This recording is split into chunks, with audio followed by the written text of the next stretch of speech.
la, la revista Contexto y el Departamento de Terapia Ocupacional. Y hemos pedido que la doctora Loretta viene para empezar un taller que nos hace un poquito más fácil la parte de publicar, porque hemos encontrado que eso es la parte más difícil, que podemos poner en marcha las ideas que tenemos y hacerlo un poquito más real, digamos. La doctora Loretta tiene harta experiencia en publicaciones en revistas de alto impacto, así que es muy familiar con todo el proceso y nos va a facilitar un poco en cómo podemos acercar nuestras ideas y hacerlo una realidad. ¿Y qué más tenemos? Eso por la mientras. Así que muchas gracias y vamos como contactando entre nosotros. Ya, cualquier cosa, vamos acá. Ajá. Gracias.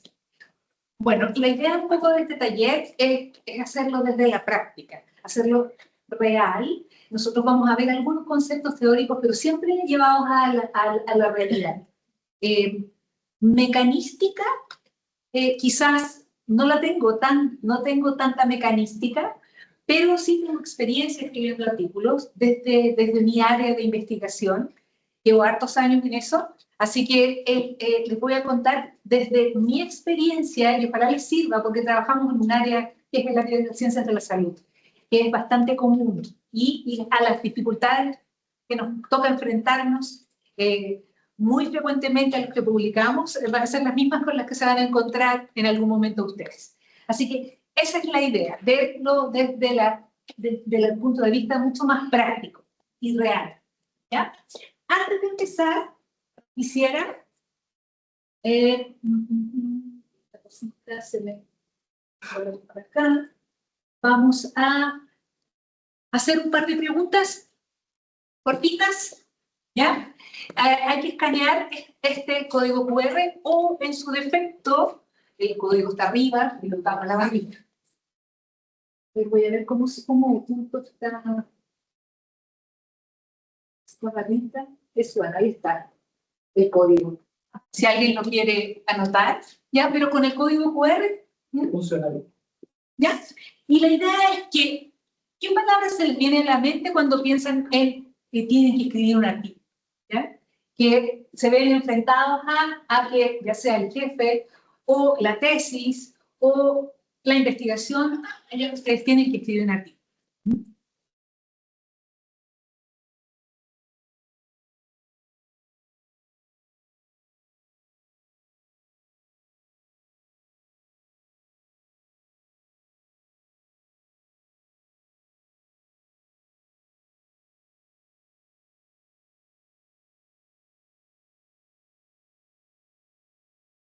Es bien interesante las respuestas que uno recoge cuando me hacen este tipo de preguntas.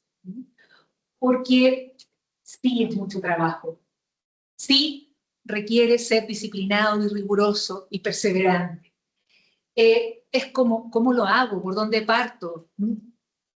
Hay que ser riguroso. Si uno se ve sometido a un gran estrés, sobre todo si estamos empezando a escribir, ¿ya? Y hay que conocer un montón de temáticas relacionadas para la escritura de los artículos. Se recogen esto y otro montón. Hay gente que dice de repente un café, dolor de cabeza. Hola, Luis. Así que eso por una parte. Segunda pregunta. ¿Sí?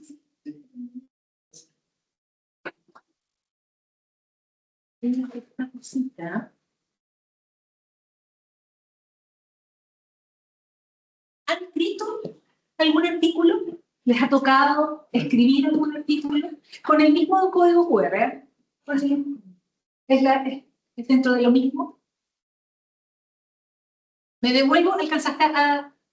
Con ese código entro.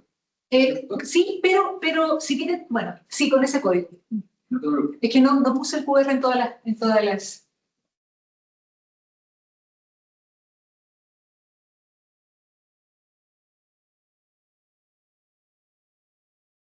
Entonces, hay un poquito de experiencia, ¿ya? Hay algunos que han escrito artículos, hay personas que están justo en eso en este momento. Entonces, bueno, este taller precisamente es para dilucidar algunos tópicos en los cuales nos sentimos como más débiles, más inseguros o con algún tipo de duda.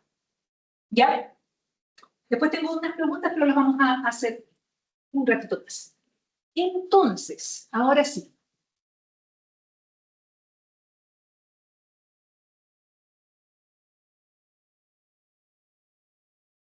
¿Cuál va a ser el contenido que vamos a ver? Bueno, primero, ¿qué es un artículo? Pero ¿qué es un artículo? No desde el punto de vista ni científico ni tan riguroso. Vamos a ver la anatomía de un artículo y vamos a irnos directamente a las partes. ¿Cómo hago una introducción? ¿Cómo hago los materiales y métodos? ¿Cómo pongo y qué pongo en mis resultados? Esta parte que suele ser muy difícil, la discusión. Y después que tengo terminado el artículo, ¿cómo selecciono la revista a la cual voy a enviar mi artículo? ¿Qué es la cover letter? ¿Ya? ¿Qué tengo que hacer? ¿Por qué tengo que hacer esa cover letter? ¿Cómo es el envío? Ese es un tema no menor, ¿ya? Que lo vamos a ver. ¿Y qué pasa cuando envío mi artículo, me envían los revisores sus observaciones y cómo debo responder a los revisores? ¿Ya? Y vamos a tener un par de preguntas. ¿Qué es un artículo?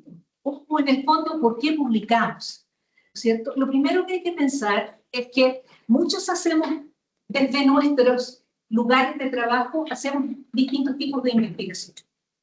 Pero esa investigación la conoce nuestro entorno pequeñito, que es nuestro grupo de investigación, nuestros directores de tesis, si es que tenemos algún director de tesis, pero más allá, nuestra investigación, que puede ser muy valiosa, es desconocida.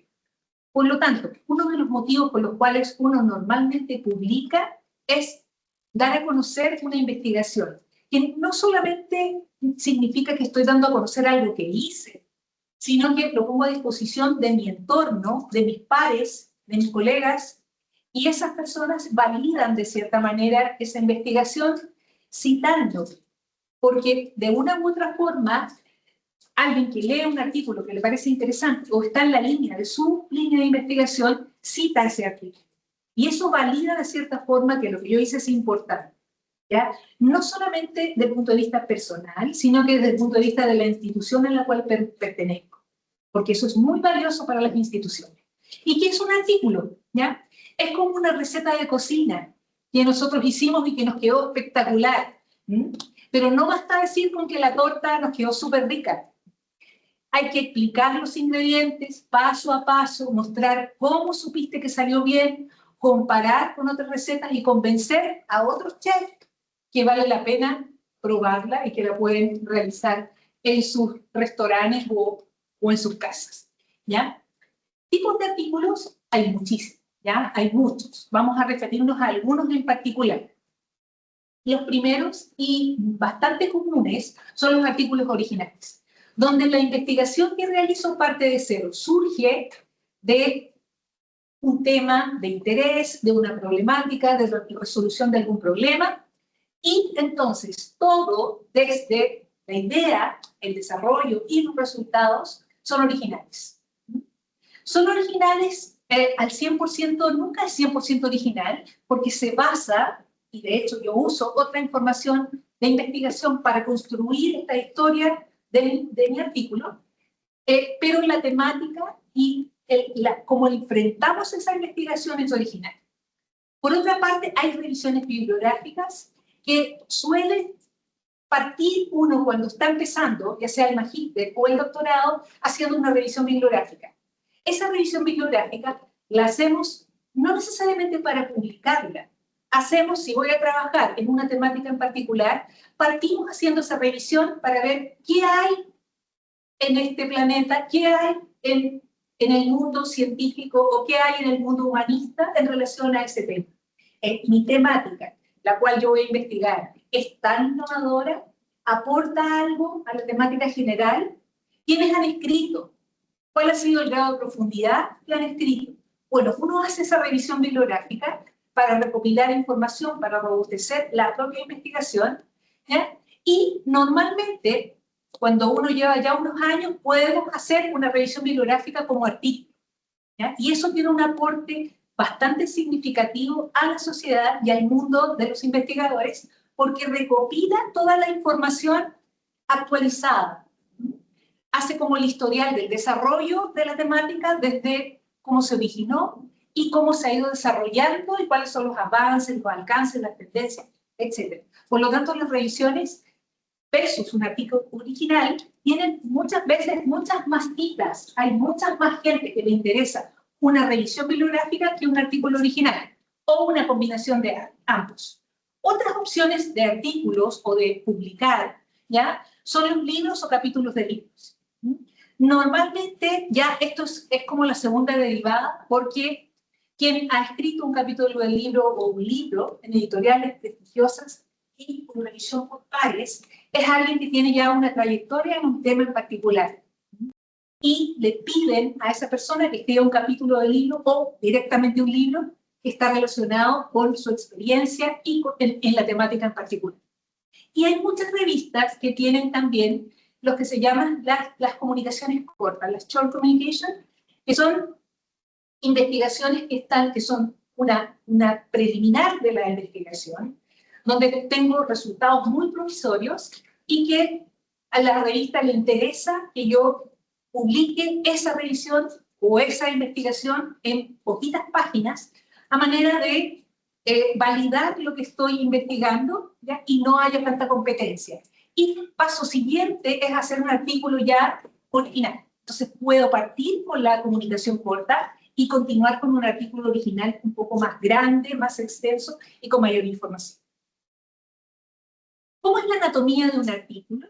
Y eso es en la gran mayoría de las revistas científicas, y me voy a referir a las revistas científicas más que a otro tipo de revistas, que son las que nos convocan, ¿ya? Después les puedo compartir la presentación sin ningún problema. Así que tenemos el resumen.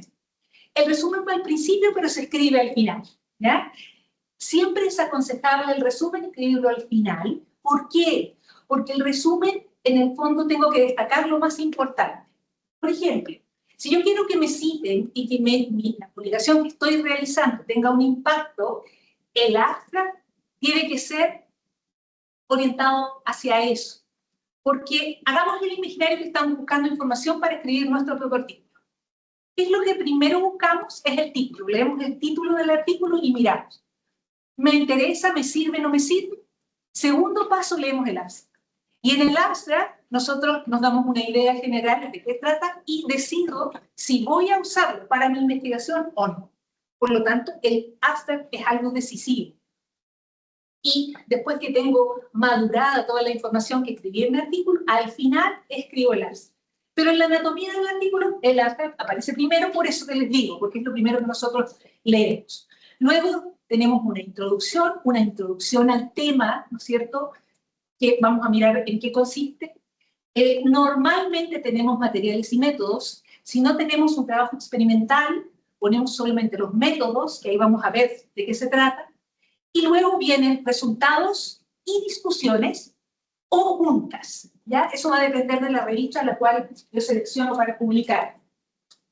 Hay revistas donde los resultados están separados de las discusiones y hoy día hay muchas revistas, lo cual a mí me parece mucho más atrayente, es que voy combinando los resultados con las discusiones.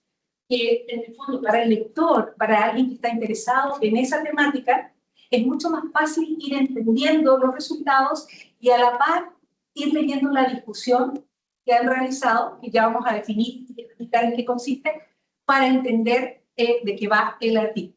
Aunque hay muchos artículos que separan ambas cosas, ¿ya? Por otra parte, tenemos las conclusiones, que es como el broche final de cuáles han sido mis resultados más importantes, destacables, ¿no es cierto? Y el tema de las referencias, que también es un tema importante. Partamos entonces. ¿cómo hacemos la introducción? ¿O qué es una introducción? ¿Ya? Cuando tengo estudiantes que trabajan en nuestro laboratorio y tienen que enfrentarse a la tarea de empezar a escribir un artículo, siempre partimos con lo que es la revisión bibliográfica para hacer la introducción. ¿Ya? Primero la información bibliográfica o toda la revisión, nosotros la recolectamos para empezar con la temática y ver qué se ha hecho, qué metodología voy a usar, voy a ocupar alguna encuesta, voy a ocupar un procedimiento de químico, etcétera, de analítico, etcétera, ¿cierto? Recopilo esa información. ¿Y cómo entonces construyo esta introducción? Nosotros tenemos que pensar en la introducción como un embudo. Vamos a ir desde lo más amplio, de lo más general, hacia lo específico. Y aquí, ¿qué tenemos? Primero tenemos que contextualizar el problema. Nosotros estamos resolviendo una problemática, sea la que sea. Tenemos que explicar en forma general y global qué es esa problemática. ¿Ya? Si estamos hablando de la obesidad, que es un tema que es recurrente, un tema que nosotros conocemos, tenemos que dar algunas cifras de por qué es importante esa problemática, qué ha pasado en el mundo. ¿Ya? Y si quiero llevarlo a Latinoamérica, bajo algunos datos hacia Latinoamérica. Y si quiero irme a Chile, bajo un poquito más y doy algunos datos de mi país. ¿Ya? Luego, ¿qué falta por saber? Conozco la problemática, ¿cuál va a ser un poco mi aporte? ¿Cuál es la brecha que yo encontré, que descubrí y que me motiva a generar mi investigación? Y al final de la introducción, lo normal es que uno escriba, ¿ya?, el objetivo de esta investigación. ¿Ya? En el fondo, la justificación del por qué hice esa introducción y doy el primer pie para el desarrollo de mi artículo. ¿Ya? Acá declaro el objetivo o simplemente la hipótesis de mi investigación. ¿Y cuál es la estructura de esta introducción?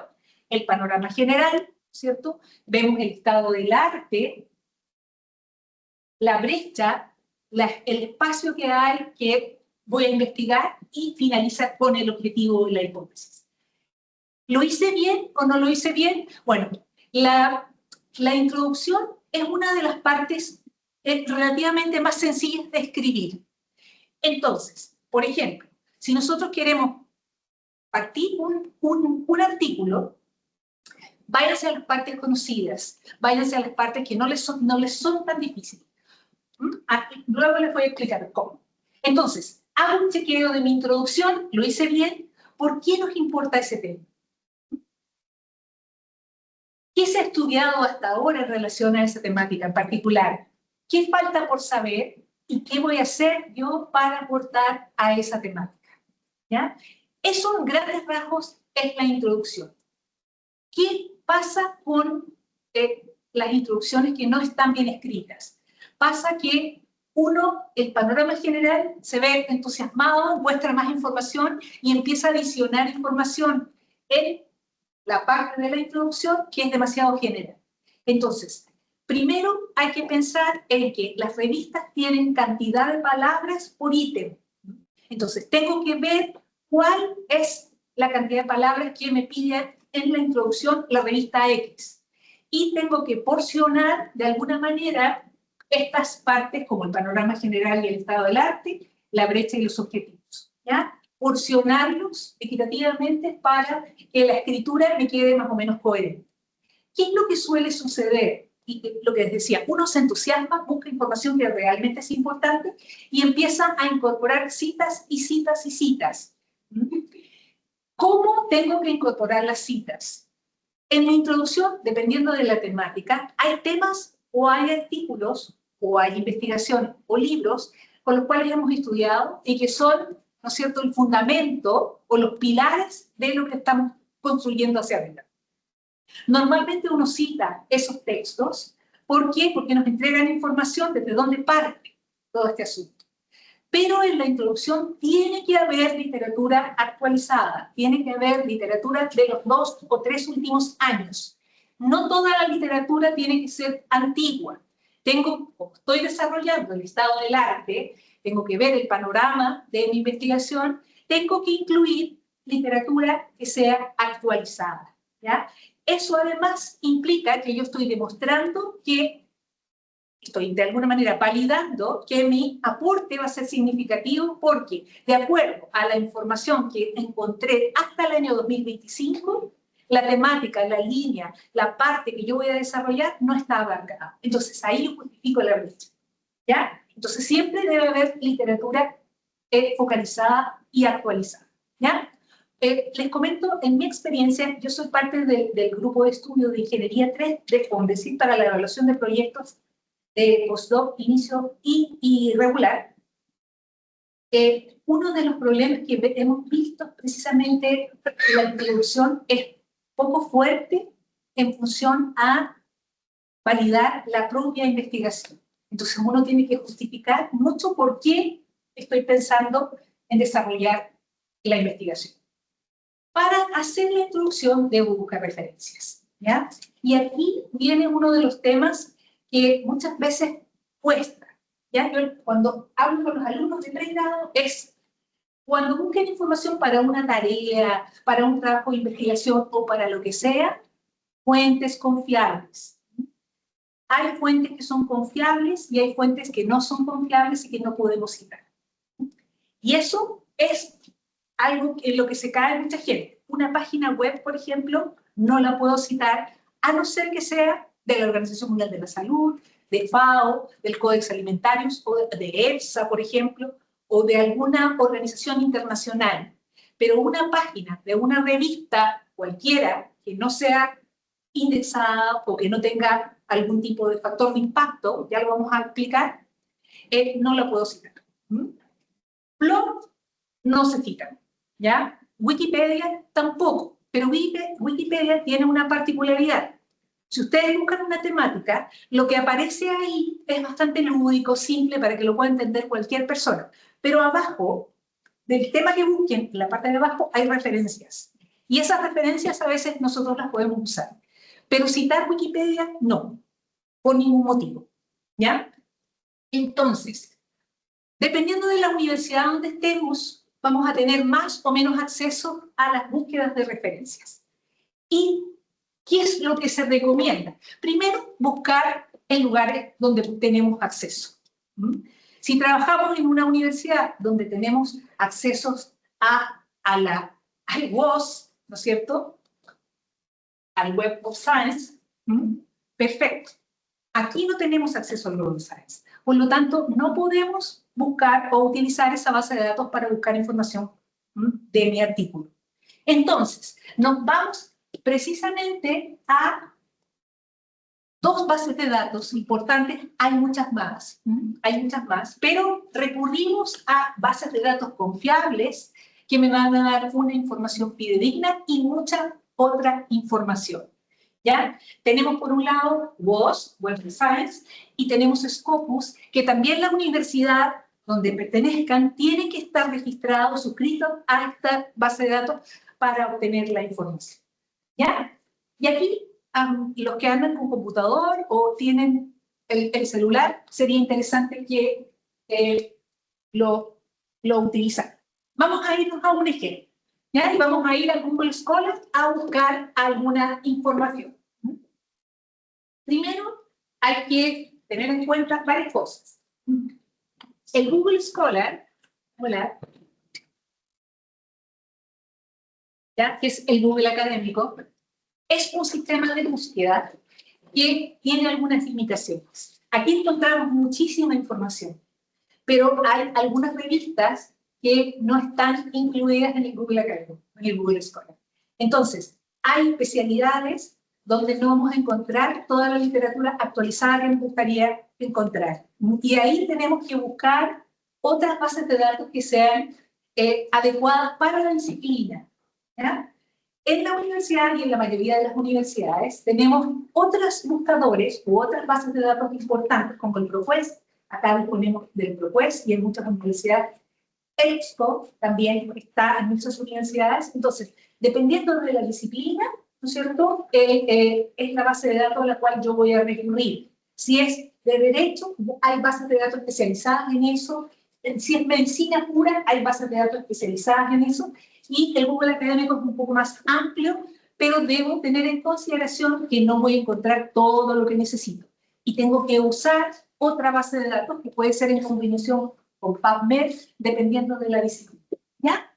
¿Cómo hago una búsqueda normal en Google Académico? Bueno, tengo que conocer las palabras claves primero de la investigación en la cual estoy realizando. ¿Ya? Entonces, yo ayer hice una búsqueda, así que los tengo acá, que me pareció interesante, ¿no es cierto? Tecnología usable en los deportes, en terapia ocupacional. Rápidamente, ¿alguien trabaja en algo distinto o quisiera que buscáramos una temática en particular? Sexología. Oh. ¿En terapia ocupacional o en general? En terapia ocupacional. La sexología e integración sensorial. Ya. Entonces, primero, en las búsquedas, ¿no es cierto?, tengo que poner palabras clave. ¿Qué son esas palabras clave? Son las mismas que voy a usar para describir mi artículo. Y son de suma importancia, ¿por qué? Porque esas palabras claves que estamos usando nosotros para encontrar artículos, van a usar las otras personas para encontrar un artículo. Entonces, si son de las temáticas que quiero que me citen, quiero que me busquen, quiero que me lean, tengo que usar esas palabras clave para que, en el fondo, me encuentren, ¿ya? No usar palabras rebuscadas, porque nosotros para las búsquedas usamos terminologías simples y bien precisas y concisas, ¿ya? Es poco lo que se usan cuando de dos palabras, a no ser que sea, por ejemplo, fibra dietética, ¿ya? O algunas o terapia ocupacional, ¿ya? Pero las palabras claves normalmente son palabras cortas y que van directo a la temática con la que quiero trabajar. ¿Cómo pongo las palabras claves? Y después lo vamos a explicar. Puedo poner aquí sexología más terapia ocupacional, ¿ya? Y vamos a hacer una primera búsqueda. Bueno, me dijeron recién que lo ideal es tener algunas notas actualizadas, algunos artículos actualizados. Por lo tanto, ¿qué es lo que tengo que hacer? ¿Ya?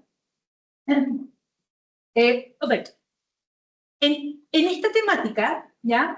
Se demoró 0,12 segundos la búsqueda y hay alrededor de 4.800 resultados. ¿Ya? ¿Qué creen? ¿Es una temática innovadora, disruptora, o es una temática que ya se ha estudiado mucho?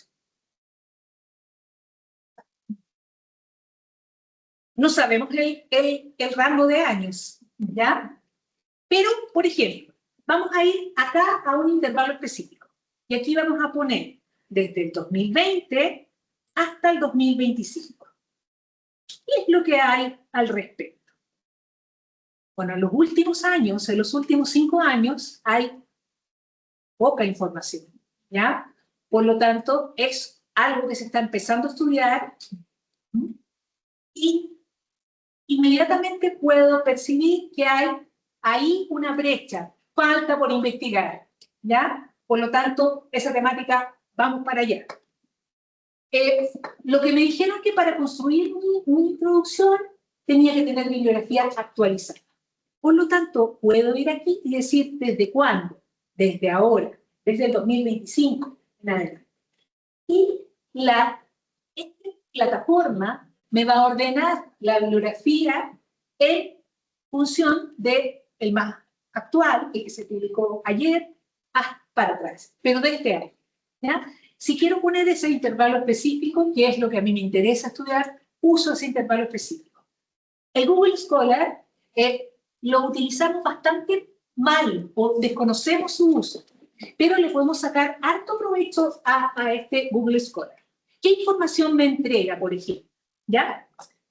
Me dice que, por ejemplo, esta temática que me interesa, ¿no es cierto? Una guía práctica o profesional promocionando la sexualidad y las relaciones íntimas en adultos con alguna enfermedad neuromuscular. Voy a irme aquí, ¿ya? La puedo guardar. Si yo tengo mi sesión del Google abierta, la puedo guardar, ¿ya? Y puedo guardar todas las que me interesan y después revisarlas con calma. Número 1. La puedo citar, ¿ya? Y esa es la temática que van a ver en la segunda parte del taller, pero les voy a hacer unas lucecitas. Pincho aquí. ¿Y qué me aparece?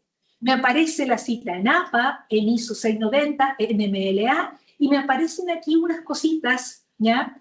Que son los administradores de referencias, ¿ya? Como todos ustedes, yo también partí mi investigación haciendo las bibliografías a mano. Hasta que conocí los administradores de referencias y me cambiaron la vida, ¿ya? Si alguien los usa, son súper recomendables. Las universidades tienen licencias gratuitas. Acá en la universidad está Sotero, que es lo que van a ver, pero hay otros como esos que están ahí. ¿Y qué es lo que hacen en forma muy general? Yo bajo la cita, pincho uno de esos links azulitos, pincho uno y la cita se baja. Y después se abre en el programa, en el determinado. Aquí cualquiera de esos. En mi caso yo tengo el EndNote, ya que es el que tengo, pero hay muchos otros, y si, por ejemplo, no me aparece el que yo tengo o el que yo uso, no aparece aquí, no hay problema, porque lo puedo bajar como BibTeX, ya, o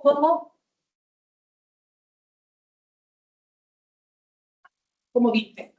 Y después lo llamo desde mi aplicación y se carga la referencia, ¿ya? Eso es lo más simple. Después van a aprender cómo se cita en el texto, que eso también es bastante simple. Uno en un ratito puede tener la limitación como para aprender a citar y les cambia la vida. ¿Por qué les cambia la vida? Porque yo hoy día mando mi artículo a una revista que cita en APA, ¿ya? Me rechazan ese artículo y se me ocurre mandarlo a otra revista donde la bibliografía es numerada. Manualmente eso es un trabajo de chinos porque hay que hacer un montón y se me pasan y se me olvidan. Bueno, con estos administradores de referencias yo pongo arriba APA o pongo arriba numerado y se cambia todo automáticamente y me ordena la bibliografía, ¿ya? Y eso la verdad es que nos ahorra un montón de trabajo. Entonces ahí tengo cómo citar.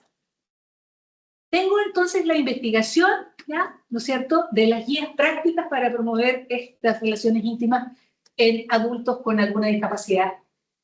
Entonces, este es el artículo que me interesa, que va a ser mi troncal. Normalmente uno de la investigación tiene uno o dos artículos que son como la base con la cual yo me guío o una investigación similar. Por lo tanto, una de las primeras búsquedas para encontrar bibliografía referida a mi investigación es buscar acá los artículos relacionados. Pincho acá, ¿ya? ¿Y qué me aparece aquí? Me aparece el primer artículo que seleccioné y todos los artículos relacionados con la temática, ¿ya? Y ahí voy acotando mi búsqueda, porque voy trayendo o encerrando o agrupando algo que está mucho más dirigido hacia la investigación. Puedo hacer lo mismo con otros, porque en la primera búsqueda que hicimos con las palabras claves, ¿no es cierto?, tuvimos me arrojó un montón de artículos que puedo encontrar varios que me interesen, entonces puedo buscar eso. Eso es una primera búsqueda. Una segunda búsqueda, me voy a devolver. Son muy nuevos, entonces déjenme buscar uno acá. Fíjense que acá dice guardar, citar artículos relacionados. Son muy nuevos, entonces esto nadie los ha citado, pues son muy nuevos. Pero aquí hay, en este artículo lo citó uno. Entonces, otra forma de ir acotando mi búsqueda es ver quién lo ha citado. Si el artículo, vamos a buscar desde el 21 para encontrar que estén más citados, por ejemplo. ¿Ya? Este ha sido citado 32 veces.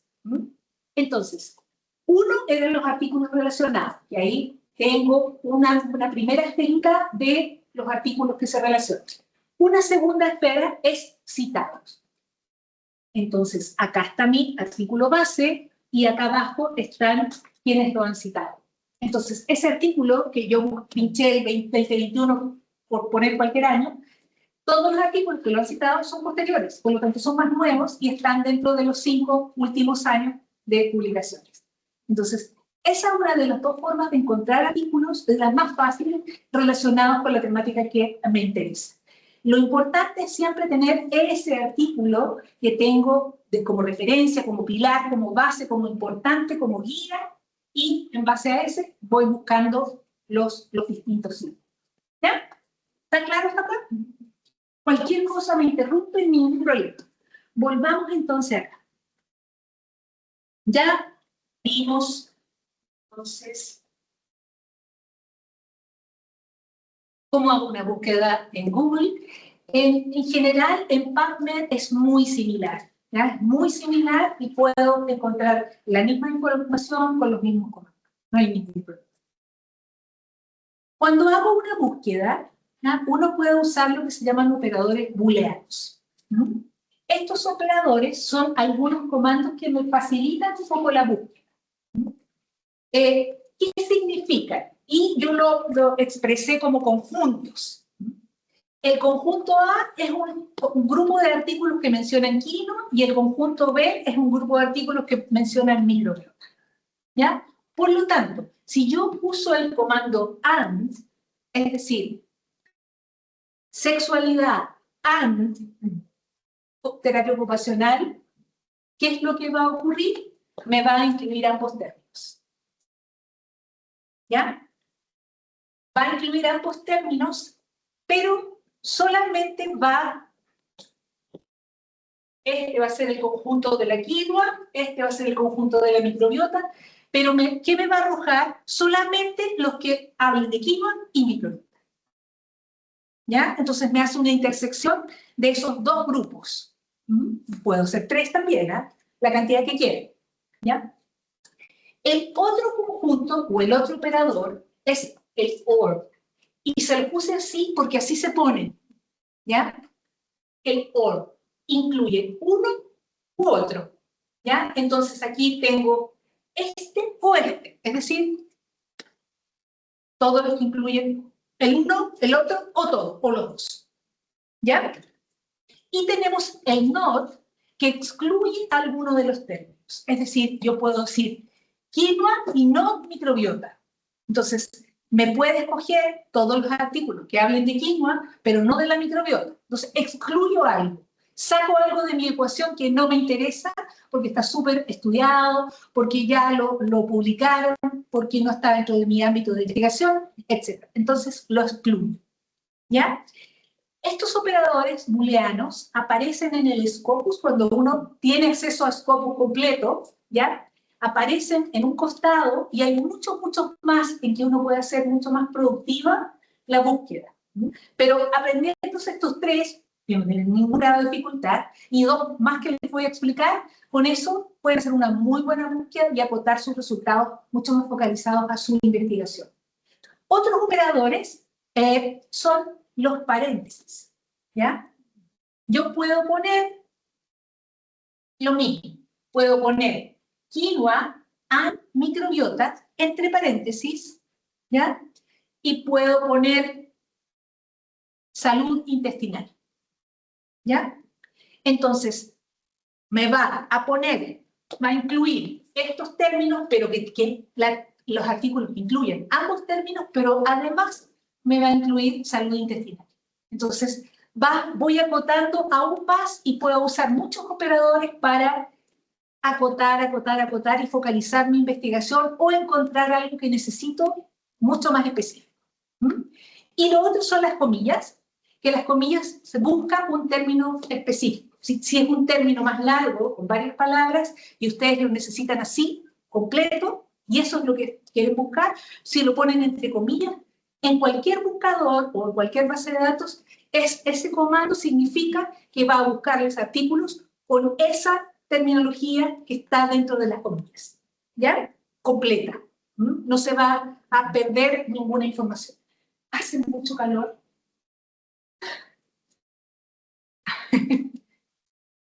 ¿Ya?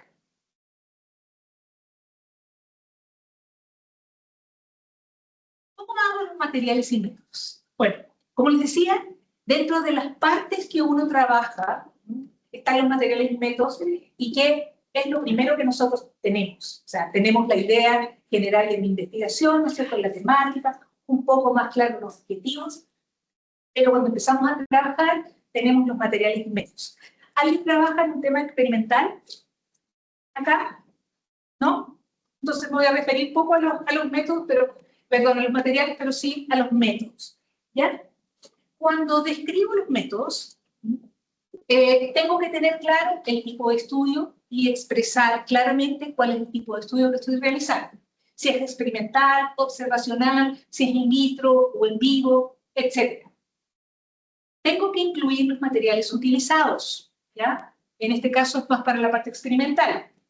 El diseño experimental, que puede ser para experimentos o no experimentos, pero en el fondo, si están usando un diseño estadístico, por ejemplo, para hacer un análisis de datos, o si están, y simplemente hicieron el diseño estadístico antes del estudio, para ver, voy a inventar, pero si voy a hacer un trabajo con una población determinada, ¿no es cierto? Ese diseño experimental me contribuyó a ver cuál segmento de la población era el más objetivo, ¿ya? Cuántas personas de cada segmento etario o el segmento que sea, tengo que incluir en mi estudio para que sean mis resultados con una significancia importante, ¿ya? Que me puedan no cuestionar después en que usé muy pocos individuos, muchos individuos, etc.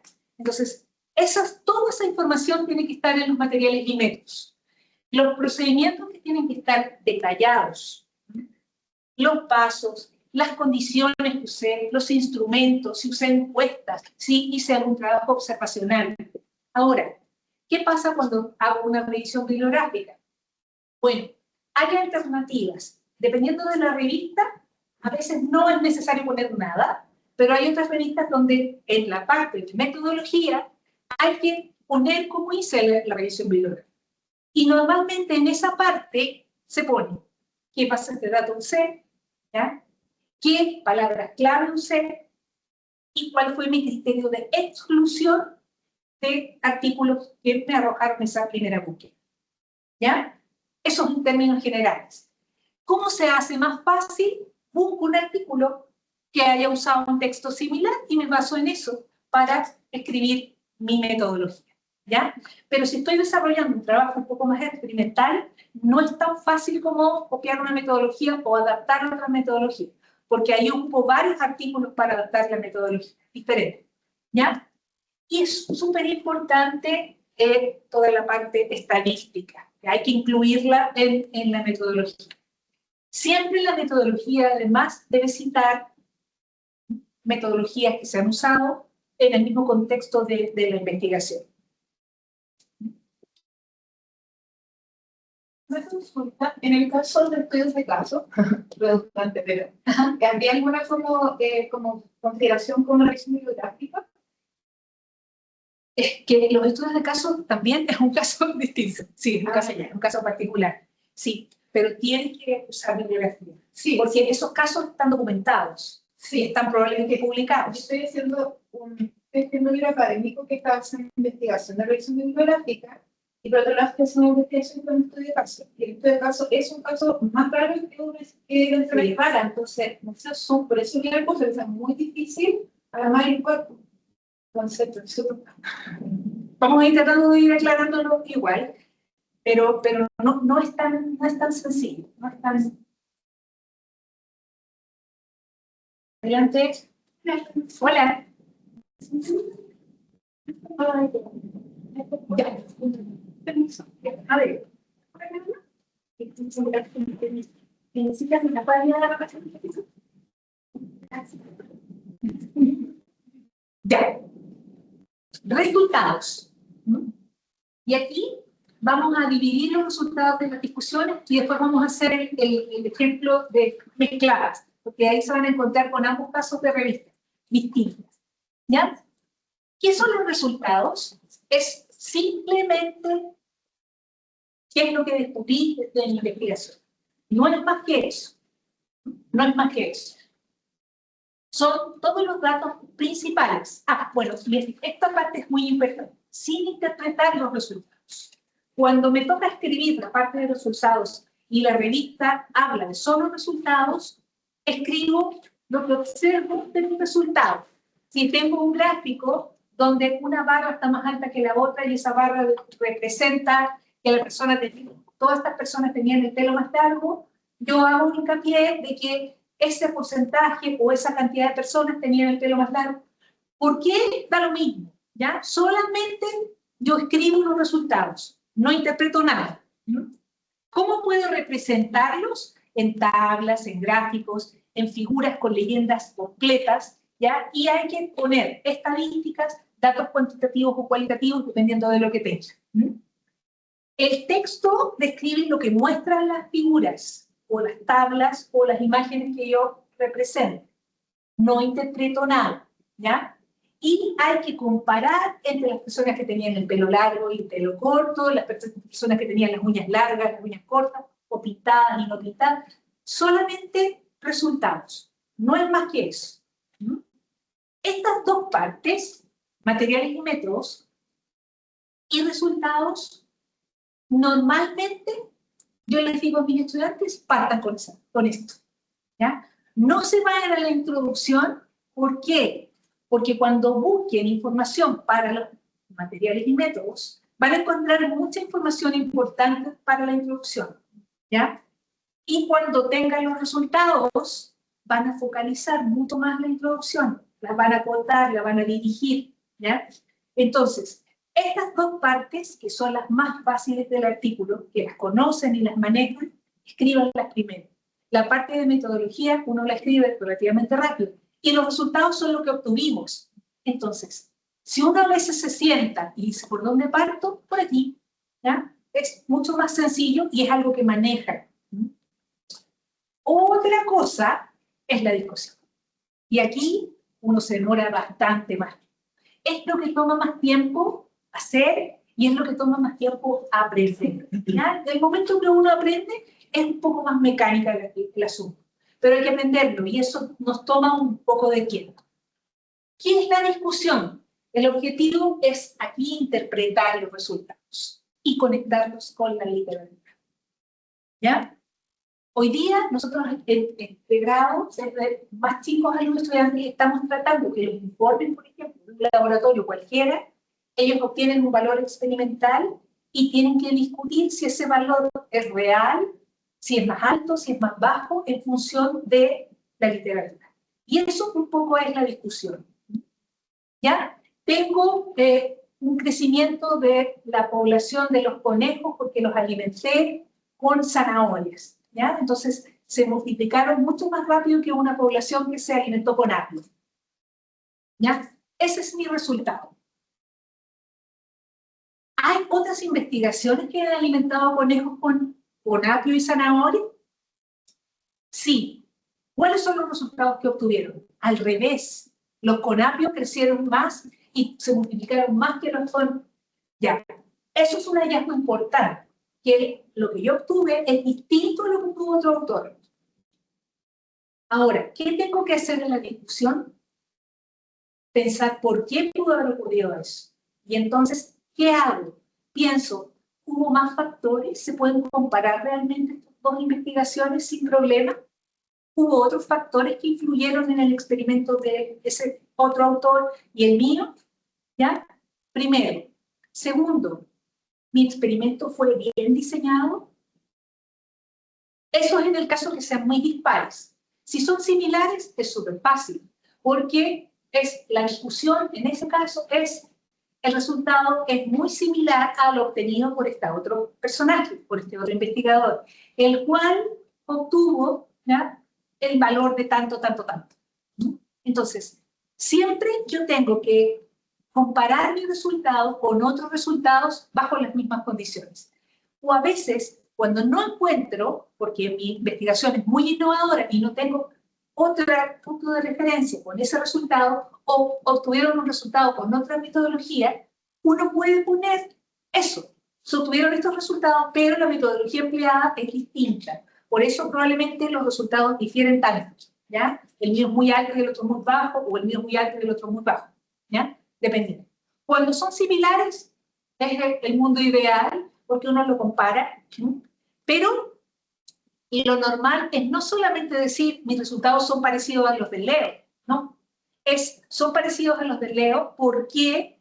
Porque bajo las mismas condiciones, los mismos experimentos, se obtuvieron resultados similares. Y eso valida además la investigación. ¿Ya? Entonces, eso es una discusión.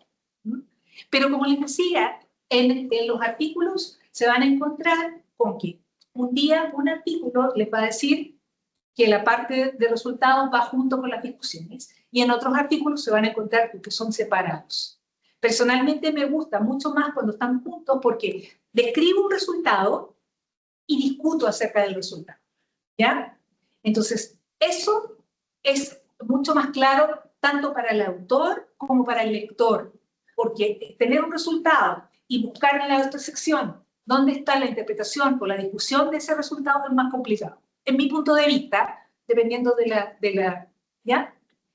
Pero en esta parte siempre hay que ver algunos mecanismos o describir algunos mecanismos por los cuales se llevó a cabo el resultado, o interpretar el resultado, o explicarlo, ¿ya? De alguna forma. Entonces, ¿qué debe incluir la discusión?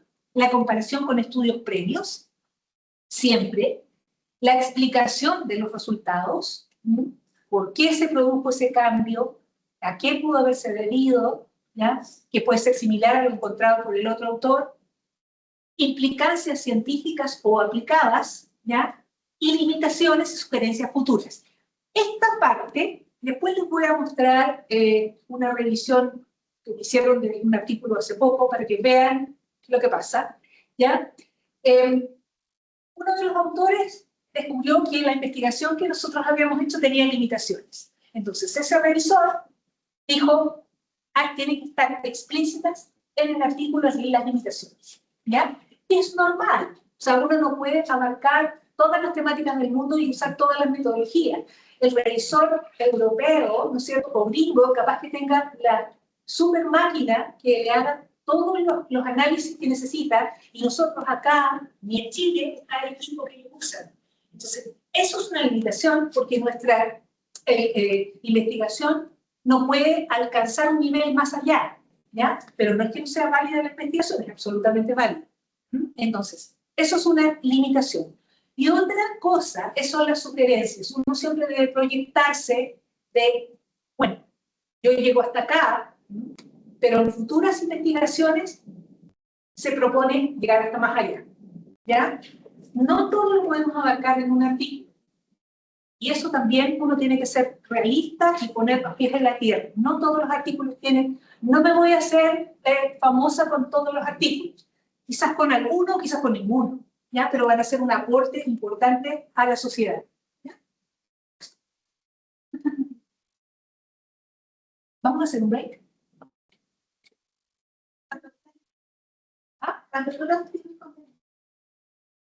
¿Sí? Si quieren, sí. Si quieren, hacemos un break ahora, unos minutitos para que tomemos un poco de agua, ¿ya? ¿Te parece? O si quieren, continuamos y salimos más temprano. ¿Cómo prefieren? Vamos a un break unos minutitos. Ya, unos minutitos. Sí. ¿Necesitan el baño? Está bien.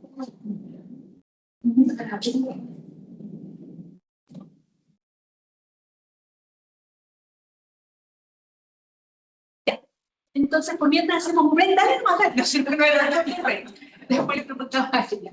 Yo quiero conocerlos, ¿ya? Quiero saber si son de acá de la universidad, cuál es un poco la temática. Partamos por acá. Es Elma Lizamas. Yo estoy trabajando en CESPAM en Recoleta. O sea, trabajo en Recoleta hace como 4 años en CESPAM. Y tengo una idea como de hacer alguna investigación, pero más de estilo cualitativo. Eso. En muy general. Sí, no importa, pero yo creo que hay que partir y hay que interiorizarse, y hay muchas investigaciones cualitativas que son súper válidas. Hay muchas investigaciones que no se pueden hacer cuantitativas. Y hay una relación puntual y potente. ¿Sí? Incluso en la UTT, horas gratis para investigación en salud de interés. Yo soy David Morales, soy farmacobiólogo.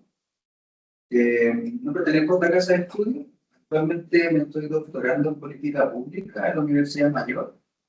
Biología y política pública. Sí, claro, como ciencia de salud, política pública. Lo que me interesa es el impacto real que tienen las políticas de rehabilitación en la inclusión de las personas con discapacidad. Y eso, directo por el INAI. Creo que lo compartió aquí, creo. Y me interesa siempre poder ir construyendo un buen proyecto, una buena idea. Me hizo mucho sentido lo que tú dijiste al principio, esto de que en tus revisiones muchas de las introducciones se caen como en la fuerza. Algo que no ha resuelto hasta ahora, y me gustaría aquí abordarlo, es que hasta antes de este año, que entré en un doctorado, era como la relevancia de un estudio era la brecha del conocimiento.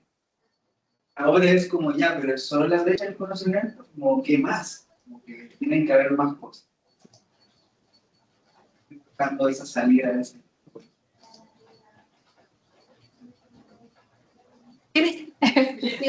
Soy de la casa, soy Irene Muñoz, soy directora de la carrera de terapia ocupacional, pero además soy la directora de la revista Contexto, la que organiza este evento. Estamos en esta instancia de poder empezar a trabajar sobre todo con los noveles en la publicación, porque eso en la facilitación que nos está dando la colega Loreto, porque creemos que nuestra revista tiene un poco esa misión. No es una revista de la marca, estamos recién en el directorio del Latin, que significa que las revistas están siendo evaluadas, pero nos interesa hacer un primer eslabón en las personas profesionales que quieren sistematizar explicando a bien se ponga, que se dicen. Finalmente, que quieren que uno sabe que tienen la práctica, que tienen el conocimiento, la experiencia y no se divulgar. Queremos ser una instancia de divulgación de la experiencia que tienen los profesionales en su tiempo. Muy contento que hayan aprovechado esta oportunidad. Que nosotros, que los que no también en la instancia donde puedan hacer sus pasos de publicación. Yo soy Camila, terapeuta ocupacional, soy docente de la Universidad de los Andes, hago clases y participo en algunas actividades de investigación en torno a intervención de prevención del suicidio en adolescentes y también intervención en la prevención de la violencia en distintos espacios con cuidadores, personas mayores. Mi nombre es Joana Párez, yo soy egresada de la universidad hace contigo unos 4 años y siempre me ha llamado mucho la atención la investigación. Ahora estoy trabajando en el área más comunitaria, sobre todo con mujeres autistas. Entonces, con mi jefa estamos viendo la posibilidad de empezar a escribir todos los desafíos que presentan ella en su vida cotidiana. Así que eso viene acá para muy feliz de volver a Así que como que quiere Presentarse y pues, si son de acá. Claudia Rebeco, no soy de acá, soy de la Chile, pero sí, acá Irene. Yo soy especialista en dirección sensorial, pero además soy sexóloga y terapeuta de pareja, en método Goldman. Y me dedico en particular a trabajar con población neurodivergente y de diversidad sexual y de género. Entonces, todo mi foco está en esa población. Realizo una investigación generalmente como experta en temáticas, me invitan siempre a las discusiones, pero hace un tiempo como que me quise empezar a dedicar más a la investigación como investigadora libre y me parece una misma universidad, pero no tengo un vínculo directo ni concreto con la universidad. Y eso, trabajo, actualmente me dedico solo a adultez, pero he pasado a lo largo de todos los años especializando en distintas áreas de salud mental, como desde la infancia hasta adultez, y en el fondo dejando infancia, adolescencia, trabajé un tiempo también en prevención de suicidio, pero en esta población no adolescente, porque es la tasa muy alta en adolescentes trans. Y actualmente me dedico a la clínica y en el fondo esta línea de investigación, que es un libro académico que es una editorial española, que surge a partir de una presentación con experiencia sensorial, que es una revisión, además de, digamos, de esas reuniones de experiencia clínica, ya un concepto particular. Y el otro es un caso clínico, que es una investigación que estoy haciendo con algunas colegas, con colaboración con una universidad española. Pero también siempre como de fuera, digamos, sin estar como contratando como ¿También? ¿Se lo conocen? Por acá Leonardo Vidal, soy académico acá de la Universidad Central Académico Jornada, soy del equipo Niños, soy coordinador de nivel, soy parte también de vinculación para el medio y además hago un poco de docencia clínica también en el CAE, y muchas veces cierto mi orientación es que los estudiantes hagan la mejor práctica basada en la evidencia posible con nuestros usuarios. Por ende también me interesaba el curso por aprender también cómo se confecciona. Y además tengo una tesis de magíster ahí guardadita también para poder publicar prontamente, que es un punto de la asimetría de género que existe dentro del postnatal masculino, y poder generar propuestas también, considerando que hay programas de gobierno que están levantando la temática, pero también hay evidencia detrás que dentro esas propuestas de posibles propuestas de gobierno.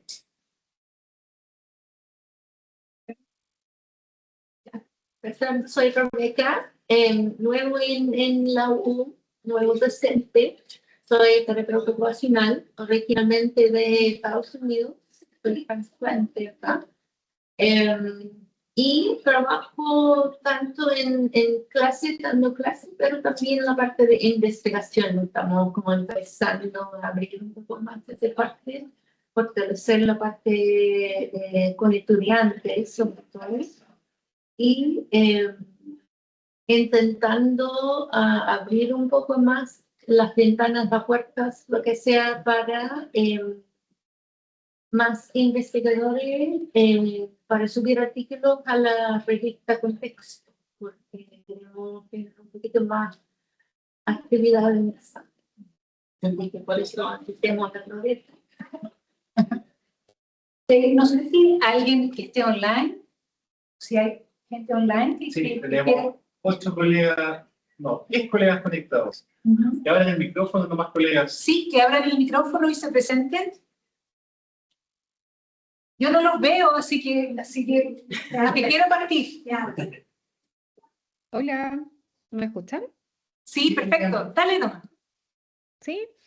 Sí. Hola, bueno, soy Viviana García, soy de la universidad, estoy en Valparaíso, de la Universidad de Valparaíso. Agradezco muchísimo esta invitación y esta oportunidad de poder compartir con ustedes y de aprender mucho, un poco más respecto a este ámbito que es tan demandado, ¿cierto?, para el ejercicio de los académicos. Yo trabajo en los temas de envejecimiento, así es que desde por ahí es mi interés para trabajar y publicar. Perfecto. Gracias. Gracias. ¿Alguien más que quiera presentarse?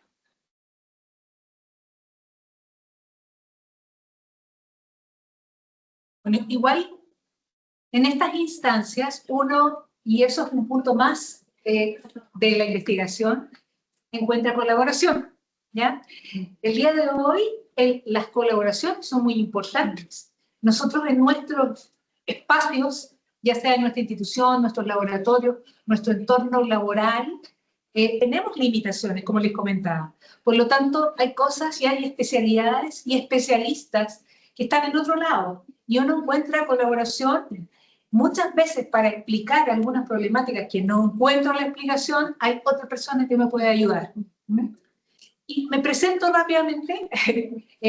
Yo no tengo nada que ver con terapia ocupacional, pero creo que es súper importante transmitir el cómo se hace una publicación, no desde la teoría hacia la práctica, sino que un poco más desde la práctica, porque nos toca a todos enfrentarnos a la escritura del paper cuando estamos terminando una tesis, cuando estamos desarrollando alguna actividad, cuando trabajamos en un grupo de investigación y hay que escribirlo, ¿no es cierto? Y tener algunas nociones siempre nos facilita un poco más la vida en la búsqueda para hacer el estudio del estado del arte, o para preparar un proyecto que la dinámica es bastante parecida al hacer un artículo, ¿ya? No voy a tener resultados, pero sí todo el desarrollo del estado del arte para poder potenciar ese proyecto y poder que me lo aprueben, ¿ya? Entonces, por ese lado, las temáticas de publicación son distintas, pero la forma de trabajar para hacer una publicación es similar. Mi línea de investigación está más relacionada con la alimentación y la salud, que se me va a salir en varios ejemplos, ¿ya? Pero es como qué alimentación y cómo debemos alimentarnos para tener un bienestar y una buena salud, ¿ya? Continuamos entonces. Conclusiones, ¿ya? El objetivo de las conclusiones es cerrar el artículo y dejar un aporte, sin repetir la discusión, eso también es importante. Entonces, síntesis breve y clara de los hallazgos más relevantes. Y es como cuando les enseñamos a nuestros estudiantes a hacer las conclusiones de un informe, ya me baso en mis objetivos y en mi hipótesis y digo, ¿y los objetivos? La hipótesis, ¿qué pasó con la hipótesis? ¿Se cumplió? ¿No se cumplió? Y el valor de esos hallazgos en el contexto que lo hayamos aplicado. Lo que les decía en la parte anterior, que en algunos casos, aquí uno tiene que mencionar la proyección futura de esa investigación. ¿Va a seguir? ¿Aquí termina? ¿Fin? ¿No hay nada más? ¿O hay un poco más allá? Que no la voy a desarrollar en este artículo, pero mi grupo de investigación acaba de presentar un proyecto, ¿no es cierto?, en que se va a desarrollar mucho más, mayor profundidad la temática en particular. Entonces uno menciona que ahí tiene una proyección futura, o que esta investigación podría aplicarse a otra situación, etc. Uno ahí se proyecta y la frase cliché de finalizar la conclusión es esa proyección, que muchas veces los revisores la exigen o la piden. ¿Ya? Bueno, hemos escrito el artículo y ahora viene una parte no menor, que es ¿dónde mando mi artículo? Bueno, como decía Irene, hay artículos donde es súper bueno empezar y que, en este caso, contexto o artículos, o perdón, no revistas que estén indexadas de manera más regional. ¿Por qué? Porque es más sencillo todo el proceso y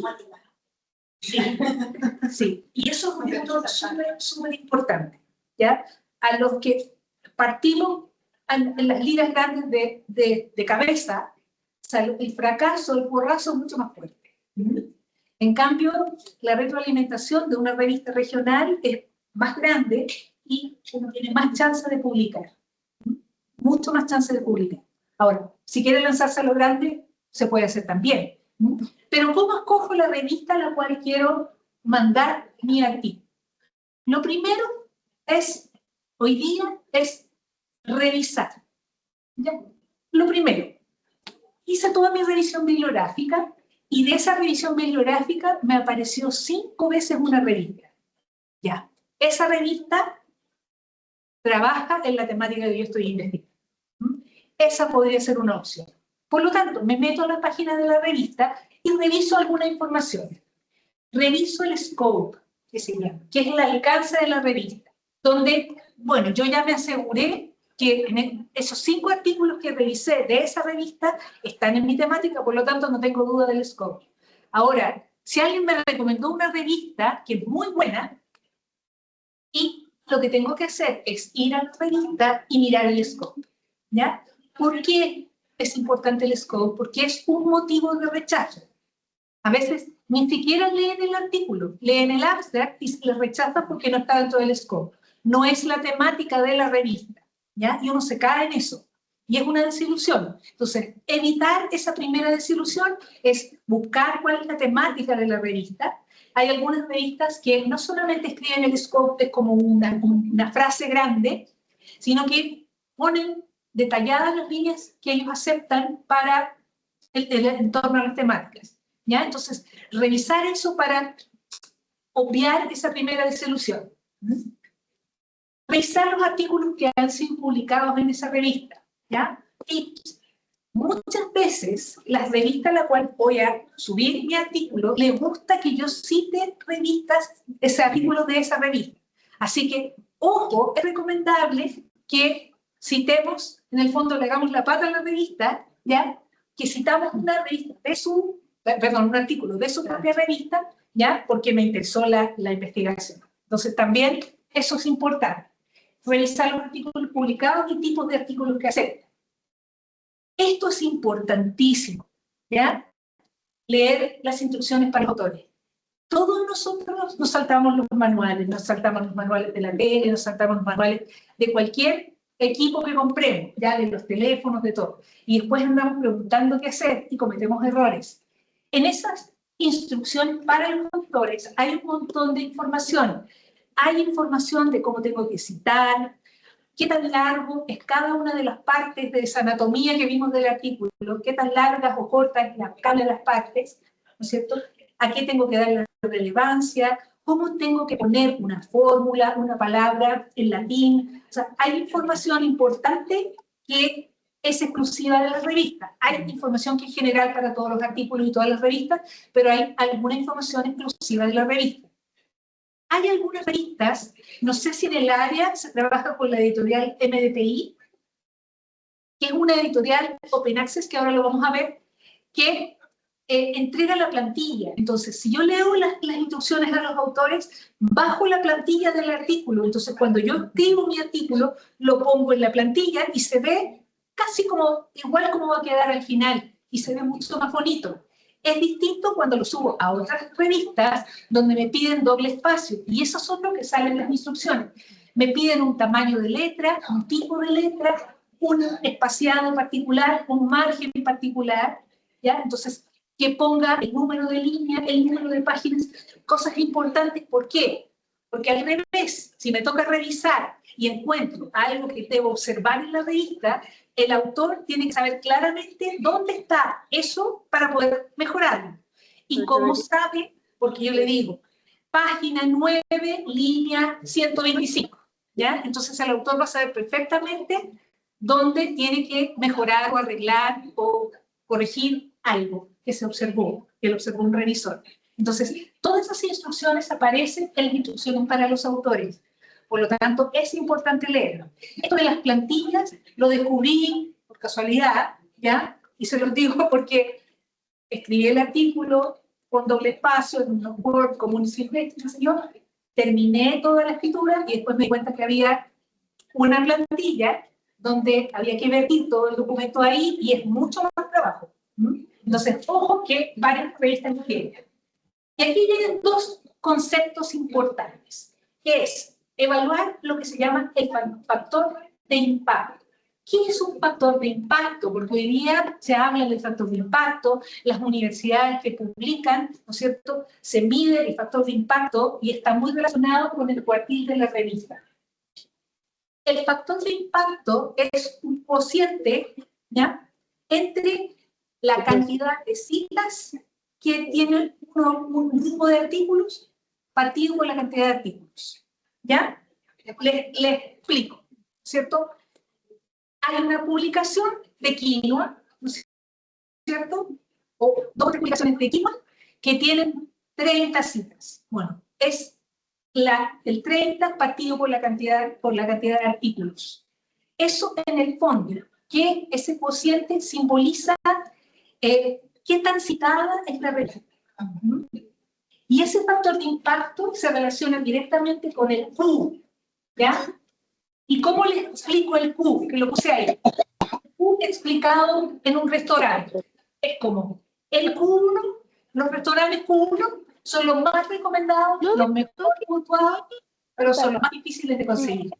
Ahí es difícil conseguir una mesa, ¿ya? Los Q2 son muy buenos, con muy buena crítica y son algo más accesibles. Q3 son decentes, pero con menos visibilidad. Y Q4, menos conocidos, con riesgo de menos difusión, aunque a veces son sorprendentes. ¿Ya? Entonces, debo decidir ¿Qué me interesa? Y ojo que no hay revistas buenas y malas, ¿ya?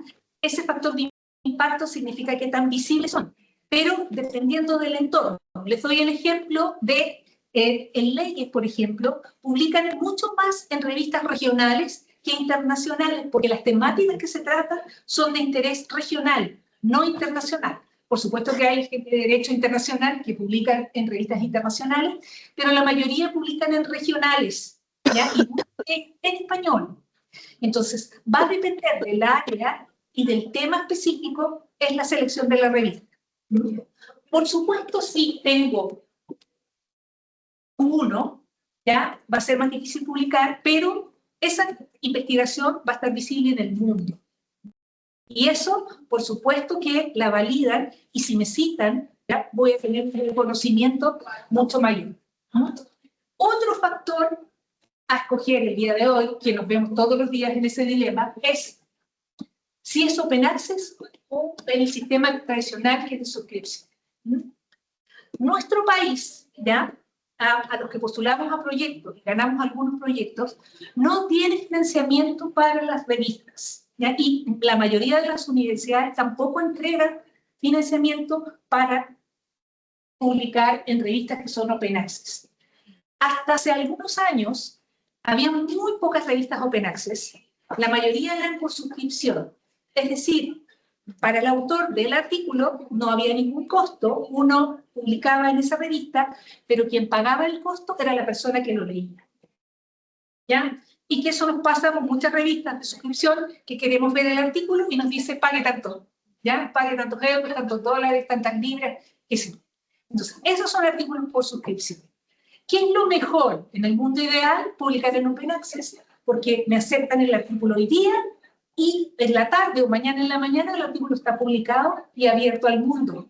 Por lo tanto, cualquier persona puede verlo. Tengo más visibilidad, tengo más citas, es mucho mejor. Pero ¿quién paga el costo de ese artículo? El autor. ¿Ya? ¿Y cuánto vale eso? Caro, muy caro. ¿Ya? En mi área, por ejemplo, de 2 a 5 millones de pesos aproximadamente, de 2.000 y 5.000 dólares aproximadamente un Open Access. ¿Ya? Imagínense qué proyecto nos va a permitir pagar esa cantidad de plata cuando los montos que nos entregan son bastante acotados y reducidos y ajustados a un presupuesto súper estricto. Entonces uno se los tiene que ingeniar y a veces si tenemos colaboradores, ahí nos prorrateamos, ¿no es cierto?, el Open Access si queremos tener mayor visibilidad. Pero es una elección ahí basada en el bolsillo, ¿ya? Y otro factor que también es importante es que tenemos que preparar una carta de presentación, ¿no? Lo que se llama la cover letter. Esa cover letter, en el fondo, es ustedes se presentan, ¿ya? ¿A quién va dirigida esa cover letter? Cuando vayan a mirar el scope, en la parte de arriba de la revista, van a encontrar en la editorial, ¿ya? Normalmente uno le dirige la cover letter al editor en jefe de la revista. No lo lee él, lo lee otro de los editores especiales de la temática, ¿ya? Pero uno normalmente dirige la cover letter al editor en jefe. ¿Qué tengo que poner en esa cover letter? Es muy sencilla, no es una carta extensa, pero en el fondo presentar el artículo, ¿no es cierto? Nosotros estamos, ¿no es cierto?, enviando el artículo titulado tanto para ser considerado en su prestigiosa revista, y en un párrafo corto poner alguna idea de fuerza del artículo. Aquí se obtuvieron resultados muy importantes en relación a tal y tal cosa, ¿ya? Finalizar despidiéndose y agradeciendo, digamos, la posibilidad de enviar el artículo y no es más que eso, ¿no? Pero es una formalidad y hay que hacerlo, ¿ya? Hay que hacerlo.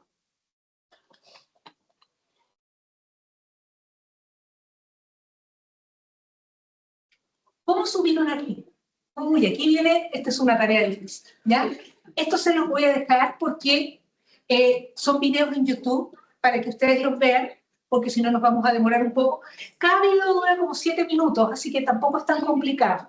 Pero conviene saberlos y tenerlos. ¿Por qué?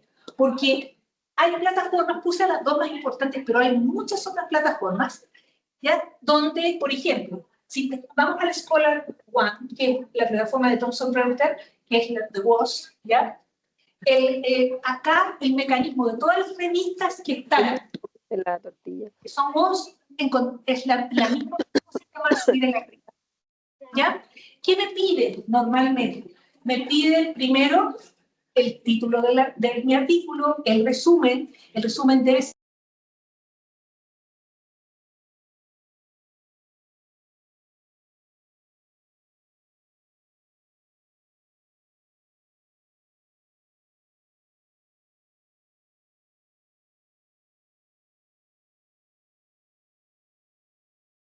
Disculpa, está silenciada.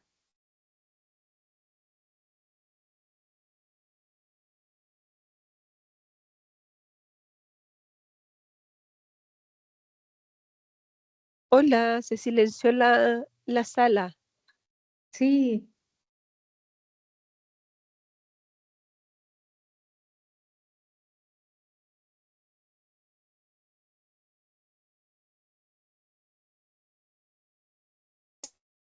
Ahora sí, Viviana, ¿se escucha? ¿Se escucha? sí, Ahora ahora sí sí. se Muchas escucha. gracias. Ya. Gracias. Seguimos. Entonces,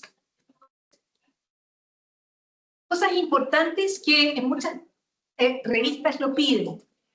Cuando tienen una lista de colaboradores que van en su artículo, traten de tener a mano la persona, la afiliación, la facultad, el departamento, el laboratorio de investigación, toda la información, ¿ya?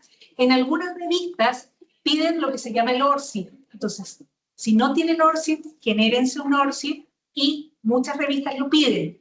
¿Qué pasa? Estoy subiendo la revista y me encuentro con que me empiezan a preguntar cosas que no sé, y entonces tengo que empezar a mandar correo, mandar WhatsApp, o llamar por teléfono para conseguir la información. Lo ideal es tener esa información para empezar a subir todo. El resto es, muchas veces, es una carta de conflicto de interés, ¿no es cierto? Que yo declaro o no conflicto de interés. Si están trabajando con personas, por ejemplo, hay una serie de documentos que son específicos, ¿ya? Para asegurar que fue hecho el consentimiento, que tanto el consentimiento como las autorizaciones fueron realizadas y aprobadas por los comités de ética correspondientes. Toda esa información la deben tener porque las revistas lo exigen, ¿ya? Entonces, hay que tener mucha documentación. ¿Dónde está todo eso? Acá, en estos videos que les acabo de decir. Y está en las instrucciones para los autores, ¿ya? Entonces, toda esa información es importante. Después de eso uno empieza a subir el manuscrito y eso es bastante normal. Uno va subiendo por partes el cuerpo principal, si tienen gráficos, ya. Y eso me olvidé mencionarlo. Normalmente, y háganlo así porque en la mayoría de las plataformas son así, si tienen imágenes, tablas, gráficos, fotos o lo que sea, no lo pongan en el cuerpo del documento. Citen la figura tanto, la tabla tanto, pero por cada tabla, por cada gráfico, por cada imagen, generen una figura separada, ya sea una figura o un documento Word con la figura o la tabla o la imagen inserta en esa y les ponen el número consecutivo a medida que van apareciendo en el documento. ¿Ya? ¿Por qué? Porque cuando tienen que subir el artículo, todo eso se sube de manera separada. ¿Por qué? ¿Por qué se sube de manera separada? A diferencia de los que tienen plantilla, porque ahí se sube en formato real. Porque cuando el artículo es aprobado, aceptado, ¿ya? Y pasa a manos del editor que va a manejar todo lo que es la conversión de ese documento Word al formato de la revista, necesita todas las imágenes y los elementos extras separados para poder ajustar los tamaños e ir adecuándolos con el texto, o sea, formatearlo, ¿ya? Entonces se piden separados. Y entonces está, digamos, las citas secuenciadas en el documento. Entonces, estas plataformas, entonces, que son unas de las más importantes, pero, por ejemplo, si la revista a la que van a publicar no aparece aquí o no es similar, probablemente hay un tutorial, y lo pueden buscar en YouTube, de la revista X en particular, donde les explica cómo subirlo, ¿ya? Hay revistas que me ha pasado, y últimamente me ha pasado, que son súper complicadas, porque de verdad que hay que entender cómo es la secuencia de subir documentos, ¿ya?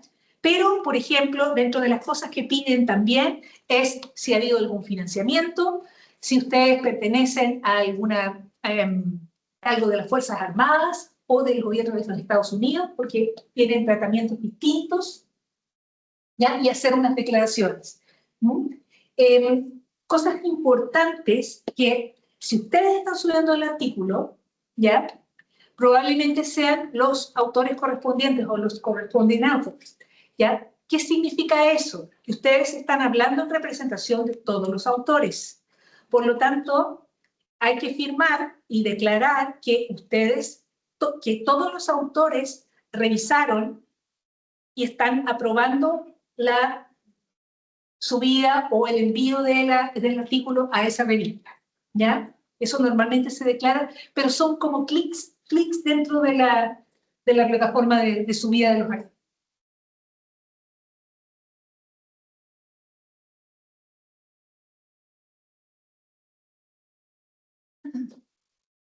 Bueno, subimos el artículo. ¿Cuánto se demoran? ¿Qué idea tienen? ¿Cuánto se demoran en darnos una respuesta?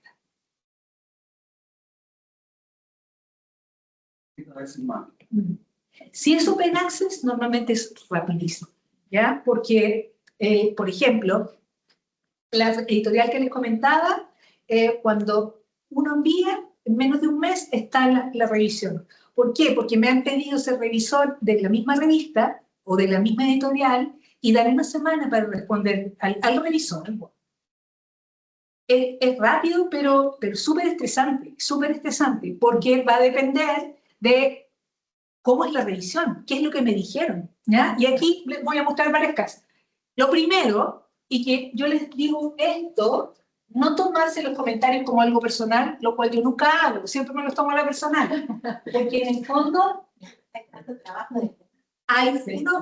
parte de uno, cuando uno hace un proyecto, un pedazo de uno se va en el proyecto y en el artículo, sobre todo si es uno de los primeros artículos, parte de uno, o sea, ha sido un sacrificio enorme, un montón de trabajo, y que venga una persona anónimamente a destrozar el artículo, entonces, ¿qué les recomiendo hacer?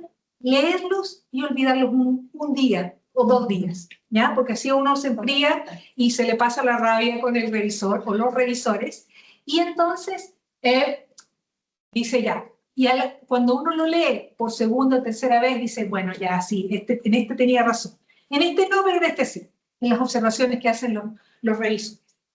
Y aquí, y por eso ahora les voy a mostrar una de las revisiones que nos hicieron hace poquitito. Recibir críticas es parte del proceso, ¿ya? Uno se acostumbra. Lo que pasa es que hay revisores, ¿ya?, que son súper hirientes o sin filtro, aunque dicen que los correos y los escritos no tienen sentimiento, pero uno lo siente como ¿y cómo tenemos que responder? Que eso es una parte súper importante, ¿ya? Tenemos que responder con respeto, con mucho respeto. Primero, siempre hay que agradecer, gracias por la observación. Muchas veces, y que a mí me ha pasado, no me he dado cuenta de algo y que el revisor tiene toda la razón al hacer la observación. Entonces le digo, te agradezco la observación porque no me había dado cuenta y ahora lo corregí, ¿ya? Entonces uno tiene que responder educadamente, con evidencia y con argumentos. Ojo, que cuando yo partí pensé que todo lo que decía el revisor había que hacerlo, y no es así, ¿ya? ¿Por qué? Yo trabajo con modelos animales, trabajo con ratones. Entonces nosotros hacemos una serie de análisis a los ratones para comprobar nuestras hipótesis, pero como les decía, hay revisores que dicen, y no hizo esto, y esto, y esto, y esto. Bueno, siempre hay más de lo que uno puede hacer, o sea, siempre podemos investigar mucho más allá de lo que tenemos acotado, pero hay un tema de presupuesto, de tiempo, de objetivos, ¿ya? De objetivos. Mis objetivos son esos y voy a llegar hasta acá. Entonces, hay que argumentar muy bien. Hay revisores que a veces no entienden bien la idea, independiente del lenguaje, del idioma, da lo mismo, ¿ya? No entienden y entonces les preguntan algo que uno dice, o nos han objetado algunas veces cuando usamos una terminología que nosotros decimos, este ingrediente sirve como probiótico. Y entonces dicen, no, ¿dónde? ¿Por qué? Esto es potencialmente, pero no. Entonces, ¿qué hemos hecho? Bueno, respondemos educadamente que en el artículo A y B se ha descrito su efecto probiótico, por lo tanto, nosotros estamos realizando una afirmación en base a 2 evidencias previas, ¿ya? Entonces, lo dejamos ahí más tranquilo, pero siempre con mucho respeto. Bueno, les voy a mostrar. Está en inglés, ¿ya? Pero para que tengan una idea.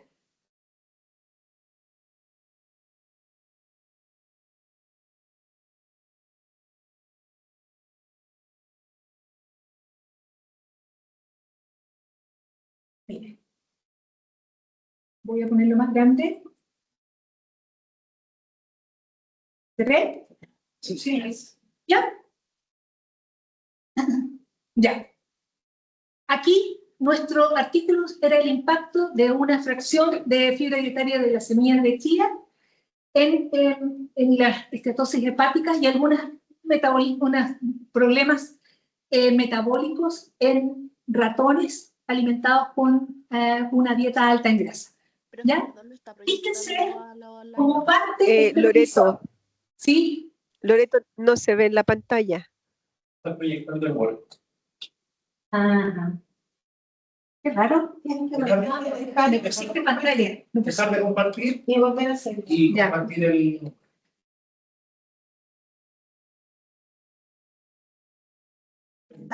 Pantalla. No, deja. Ya, está bien. Sí, Más rápido. sí, más rápido. Súper. ¿Ahora sí? Sí. Ahora sí. Gracias. Avísenme cualquier cosa, lo voy a poner más grande. Ya.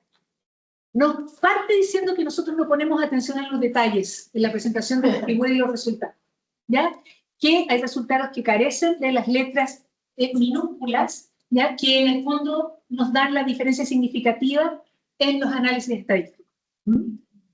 Que no indicamos el poder de los análisis indicando que 6 animales por grupo fueron suficientes.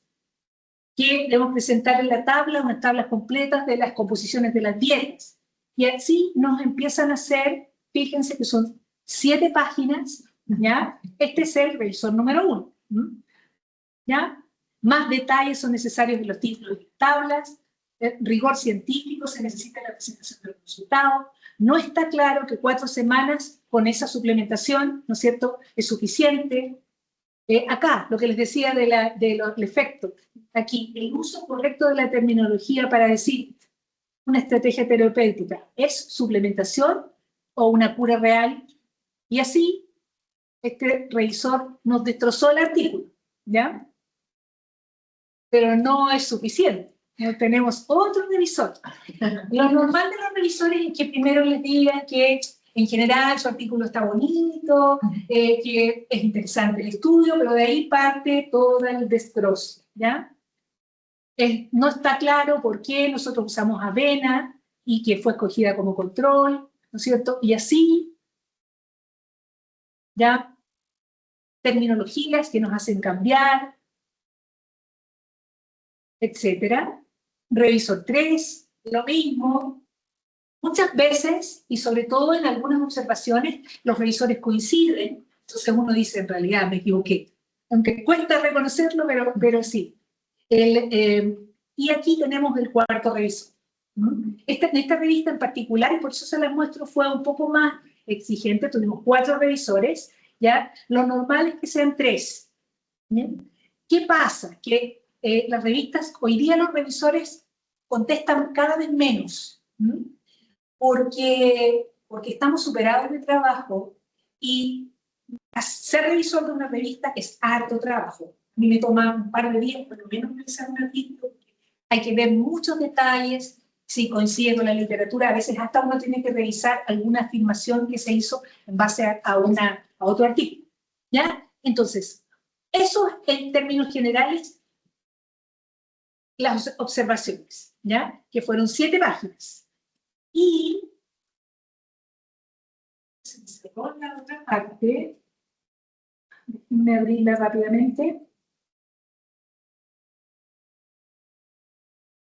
Ya.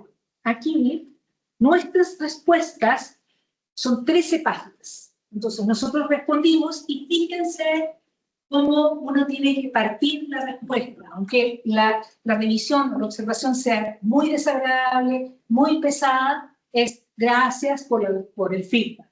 Nosotros hemos revisado la presentación de las figuras y ahora hicimos todo lo que nos pidió. Gracias por sus comentarios en relación al tamaño de la muestra, ¿no es cierto? Y ahí todo justificado y por qué, ¿no es cierto?, seleccionamos esa cantidad de animalitos y no menos ni más. Gracias por la observación. Gracias por la observación, etcétera, ¿ya? ¿No es cierto? La decisión aquí, que no estaba clara por qué solamente 4 semanas alimentando. Aquí la decisión está basada en muchos factores, incluyendo de ellos, digamos, investigaciones o hallazgos de investigaciones, ¿ya? Y aquí nosotros lo describimos, etcétera. O sea, super polite, correcto y con evidencia, ¿ya? En algunos casos uno hasta pone la cita que usó para corroborar ya la afirmación determinada. ¿Qué pasa en el artículo? Todo lo que se modifica en el artículo queda con otro color. Lo normal es rojo. No con control de cambios, ¿ya? ¿Por qué? Porque al subir los artículos, nosotros subimos un PDF, o sea, genera un PDF, ¿ya? Y con control de cambios, exactamente, queda la barra. Se ve horrible, como el control de cambios genera una barra lateral donde están los cambios, no solamente los colores en el documento, incluso lo he cambiado para que quede, que no se vea, que se vea en el texto, pero que no se vea al lado, no, igual al generar el PDF queda las cosas. Entonces, cuando uno hace las modificaciones en el texto para enviar las respuestas a los revisores, ya en ese caso se pintan de otro color, de cualquier color, pero se pintan de otro color. Tengo una duda. Cuando en las observaciones aparecía que había falta de rigor científico, se refiere a la metodología. Sí. Ya. Y cuando en una publicación se acuña un concepto que no existía antes, ¿cómo se hace? Se describe que es algo nuevo. Ya. Pero trata siempre de, se describe nuevo, pero ha habido otro que, digamos, que ha hablado en relación a esto y dio alguna luz o alguna señal o partió con este concepto. Sí, como de dónde se armó el concepto. Claro. Bueno, esta revisión, que es de 13 páginas, ¿ya? Termino ahí, se los muestro rápido. Aquí tenemos, esta es la primera, esta es la segunda, ¿ya? Aquí el revisor 3 no quedó conforme, ¿no? Entonces me mandó una segunda revisión y que era menos terrible, pero también tuvimos que contestarla, que gracias otra vez por su sugerencia, ¿ya? Hemos incluido ahora un párrafo referido a la no inclusión de grupos control. Él quería, nosotros propusimos unos controles, pero él quería más controles, ¿ya? Entonces, no podemos tener 3 grupos controles. Entonces, justificamos y por qué, y bueno, ya le pareció bien. Y el revisor 4 también me había quedado desconforme con los resultados, etc. ¿Ya? Entonces, eso fue. No pude, quería mostrarles las revisiones de mi primer artículo, pero no las encontré. No sé dónde las tengo en algún computador antiguo, ¿ya? Que fueron más terribles. Pero la verdad es que uno aprende que así es y que las revisiones son fregadas, son pesadas y miran con un ojo bien clínico el manuscrito, ¿ya? Entonces, hay que tomársela bien, como les decía, genera mucho estrés, porque al leer la primera vez es como, no entendieron nada, cuando yo tengo toda la razón, ¿ya? Pero la verdad es que uno puede superarlo, responder de buena manera, y como les decía, no siempre los revisores tienen la razón. A veces nosotros sabemos mucho más del tema, o de un tema, de una parte específica de la investigación, y si argumentamos de buena manera, ellos lo reciben de buena manera también. ¿Ya? Ya estamos en el tiempo para las preguntas que me hagan ustedes, y yo les tengo un par de preguntas más en el Menti. Tengo una consulta. He escuchado más en la parte del área de como ensayo clínico, en ese área. He escuchado que hay investigadores que eligen las revistas primero y luego arman su manuscrito según el scope y todo eso. ¿Qué opinas tú de eso? Con tu metodología. Sí. Sí, hay gente que lo hace así, que se enfoca en una revista en particular, ¿ya? Limita un poco más, porque ¿qué pasa si te rechazan el artículo en esa revista? La mecanística, por eso es importante, y les decía, hay que revisar otros artículos de la revista a la cual quiero mandar mi artículo, para ver cómo es, ¿ya? La dinámica, la secuencia, la mecanística del artículo. Y si me ciño, por ejemplo, a esa revista donde están separadas las conclusiones los resultados de las discusiones, y después voy a una que están juntos, es eso, o al revés, es súper difícil. Eso les da, se hace, uno lo ha hecho, pero les da mucho más trabajo. Entonces, normalmente, en mi caso particular, pero no digo que esté bien o mal, es diferente, yo hago la investigación y escribo el artículo antes de escoger la revista. Porque además, cuando uno termina el artículo de escribir, uno sabe más o menos, uno ya toma como el peso y dice, bueno, ¿hacia dónde va? Sí, ¿hacia dónde va? Sí. Así que en mi caso es eso. ¿Ya? ¿Hay alguna otra pregunta? La gente que está por ahí online.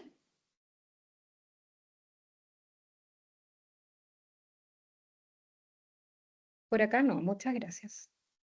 Qué bueno. Tengo otra. Sí, no. La Viviana.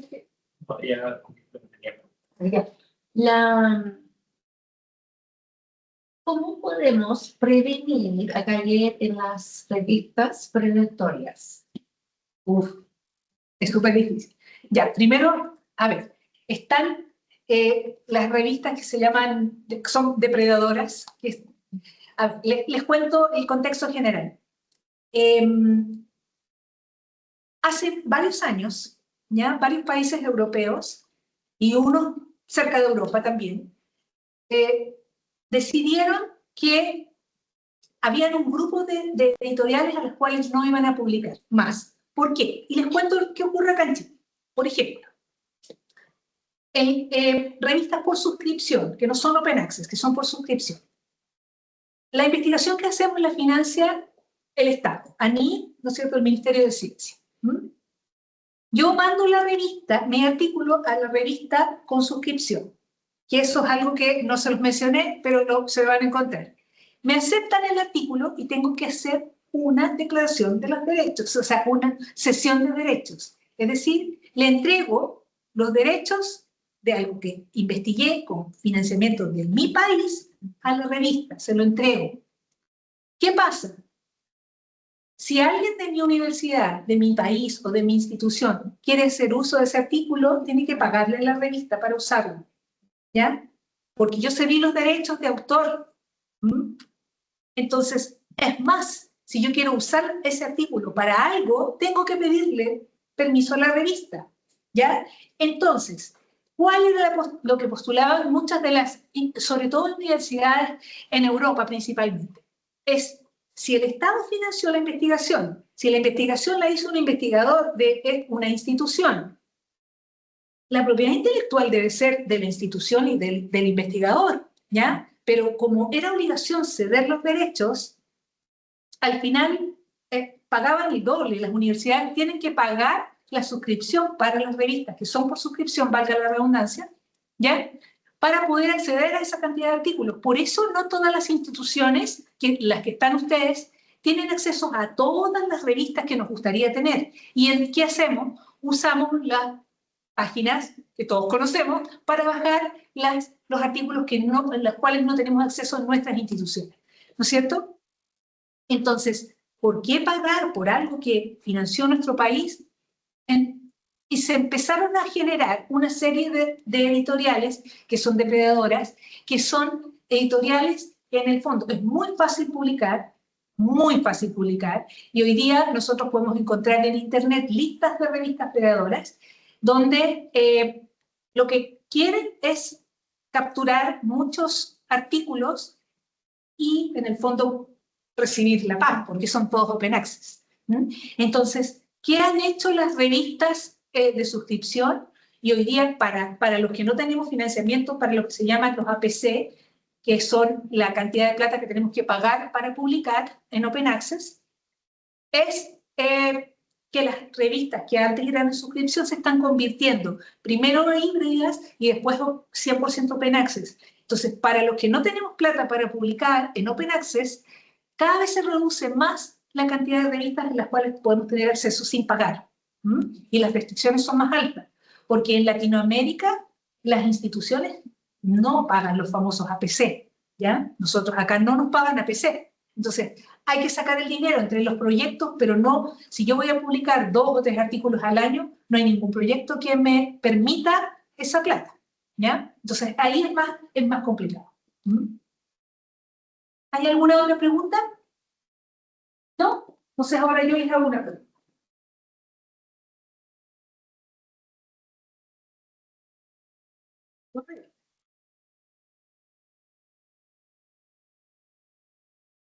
Vamos a partir de nuevo de la primera para que escaneen el código QR para los que no estaban.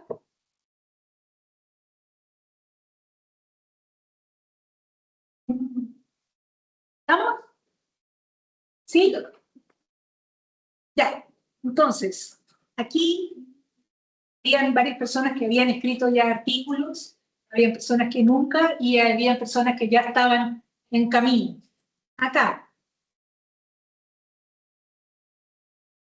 ¿Cuál de estos sería el título de tu vida investigadora?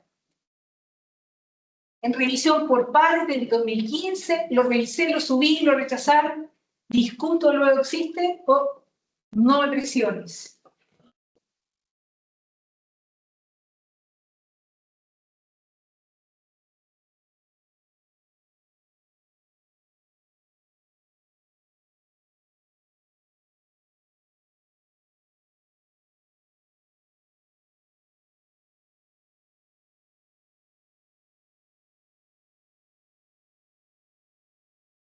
Bueno, en general, cuando estamos haciendo el posgrado, sea máster, o sea doctorado, o incluso postdoctorado, el no me presiones porque uno se siente súper presionado, ¿ya? Porque la investigación toma mucho tiempo, es un proceso súper largo.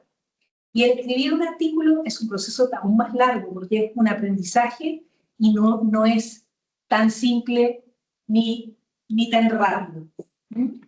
Así que ahí estamos.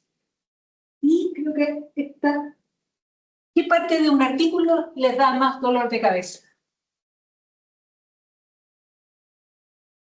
¿La introducción, los resultados, la discusión, subirlo a la plataforma o todo el artículo?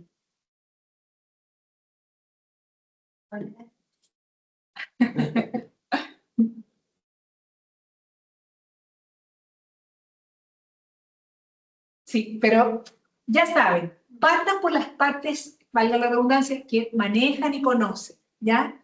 Materiales y métodos pueden hacerlo sin problema, resultados también lo pueden hacer sin problema. Ya tienen una parte importante del artículo con eso, ¿ya? Y luego que hayan hecho ya la revisión bibliográfica, se ponen de cabeza a la introducción y bueno, y con la introducción van a tener la base para todo lo que es la discusión, porque en la introducción van a encontrar material que les va a servir después en la discusión, ¿ya? Y para terminar,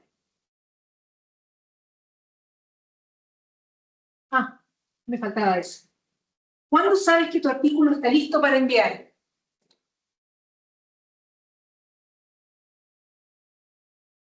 Cuando ya no me aguanto más, cuando la introducción tiene más citas que párrafos, cuando Word me sugiere cambiar todo, o cuando el jefe les dice, ya, súbelo, el ultimátum.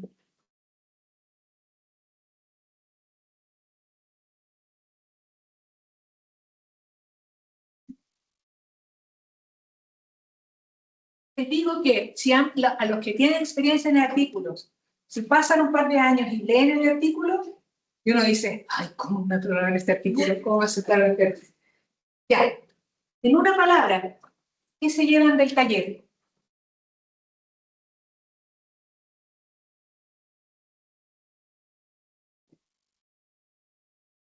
Una palabra.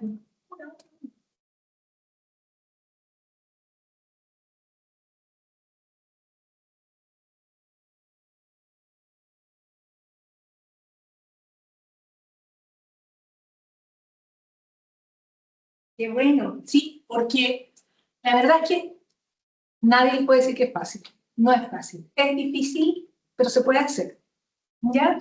Y tengo varias historias de personas que nunca habían escrito artículos y hoy día escriben y les va bien y no publican en Q1 todos, pero con motivación, con paciencia y sed. Es un desafío y un desafío fuerte, pero es alcanzable. Así que se puede, con hartas ganas. Eso pues, les agradezco, espero que les haya servido. Y muchas gracias. Eso. Gracias. ¿De